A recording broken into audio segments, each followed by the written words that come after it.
Vamos falar hoje de uma polêmica que está no centro do debate público aqui no Brasil: as viagens de um dos ministros mais poderosos do país. Sabe, são viagens que levantaram um monte de perguntas sobre ética, influência e até onde vai a fronteira entre o público e o privado. Pois é, a pergunta que não quer calar é essa: como esses três elementos se conectam? Uma reportagem recente trouxe à tona alguns documentos que começam a montar um cenário, vamos dizer, no mínimo, intrigante. Ok, então, para a gente entender essa história direito, vamos começar pelo começo, né? Pelos fatos, assim como foram apurados pelo jornal Folha de São Paulo. Então, o resumo da ópera é basicamente este. O ministro e a esposa teriam usado aviões que têm uma ligação com um grande banqueiro, e isso num período aí de 6 meses. A primeira coisa que vem à cabeça é por quê? E olha, para uma figura pública desse calibre, a percepção que isso causa é tão importante quanto o fato em si. Mas aí vem a parte que eu acho mais interessante. Como é que os jornalistas descobriram isso? Não foi um boato, não. Foi um trabalho cuidadoso, sabe? De formiguinha, cruzando dados que são públicos. O que a reportagem fez foi conectar 3 bancos de dados oficiais. Primeiro, foram atrás dos nomes dos passageiros que usaram o terminal executivo de Brasília. Segundo, pegaram os registros de todos os voos que saíram de lá. E terceiro, checaram de quem eram esses aviões. Juntando as peças desse quebra-cabeça, um padrão começou a aparecer. E esse padrão levou a um número bem específico: 8. 8 voos foram identificados na investigação. 8 viagens em jatinhos particulares ligados ao mesmo grupo empresarial. E é aqui que a história ganha um tempero a mais, fica mais complexa. Desses 8 voos, 7 foram em aviões de uma empresa que tem licença para operar como táxi aéreo. Tudo certo. Mas um deles, um voo específico, foi num jato que não tem essa autorização para ser fretado. E esse detalhe, como a gente vai ver, é crucial.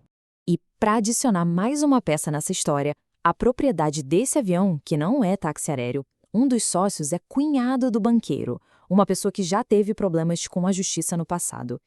Isso só aprofunda a sensação de que existe ali uma rede de conexões pessoais, que é justamente o que a justiça tenta evitar a todo custo. Bom, diante de tudo isso que veio à tona, claro que precisava ter uma resposta, né? E ela veio. Vamos dar uma olhada na explicação oficial, que, olha que interessante, não veio do ministro, veio do escritório de advocacia da esposa dele. A nota divulgada dizia exatamente isso aí. A responsabilidade pelos voos, segundo eles, é do escritório. E eles afirmam que usam vários serviços de táxi aéreo, sendo a Prime Aviation apenas mais um deles, contratado de forma rotineira. Ou seja, o ponto central da defesa é o seguinte: foi uma transação comercial entre empresas. O escritório pagou pelos voos da Prime Aviation com base na disponibilidade, e não por causa de quem era o dono. E eles fazem questão de ressaltar que nem o banqueiro, nem o cunhado dele estavam a bordo. Acontece que essa explicação, em vez de botar um ponto final no assunto, parece que abriu um monte de novas perguntas. E é aí que a gente entra na parte, digamos, mais delicada e complexa de toda essa análise. Essa primeira grande dúvida que fica no ar: o ministro do STF não pode, por lei, trabalhar ou receber qualquer tipo de benefício de um escritório de advocacia. Se o escritório da esposa paga pelas viagens dele, como é que isso não é um benefício direto? É exatamente esse tipo de ligação financeira que a lei quer evitar. E aí a gente volta para aquele voo específico, lembra? O 8º, que não era de táxi aéreo. A explicação de que foi um serviço contratado simplesmente não se aplica a esse caso. Se o avião não pode ser alugado, como essa viagem aconteceu? Foi uma carona, um favor? A falta de uma resposta clara para esse voo deixa uma lacuna bem grande na história. E tudo isso leva a gente para a pergunta fundamental, né? O X da questão.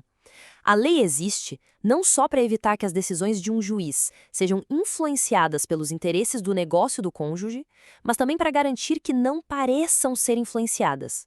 A imagem de um ministro voando em jatinhos pagos pelo escritório da esposa, que por sua vez tem ligação com um banqueiro, com certeza testa os limites dessa regra.